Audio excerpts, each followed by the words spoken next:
नबी अकरम सल्लल्लाहु ताला अलैहि वसल्लम ने फरमाया, मैं अपनी उम्मत के कुछ ऐसे लोगों को जानता हूं जो कयामत के दिन तहामा पहाड़ के बराबर नेकियां लेके आएंगे। तिहामा पहाड़ था एक बड़ा सफेद रंग का, इस पहाड़ के बराबर वो नेकियां लेके आएंगे, लेकिन फरमाया अल्लाह ताला उनकी नेकियों को हवा में उड़ा देगा।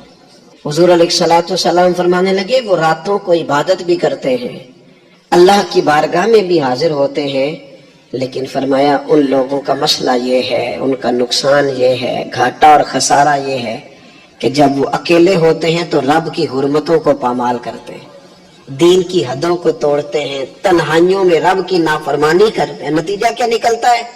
कि वो जो लोगों के बीच नेकियां की होती हैं, नमाजें पढ़ी होती हैं, इबादतें की होती हैं, सदकात की होते हैं, वो भी जाया हो जाते हैं। अगर ये लोग अपनी तन्हाई पाक कर लें तो इनकी बाकी सारी इबादतें भी महफूज हो जाएंगी।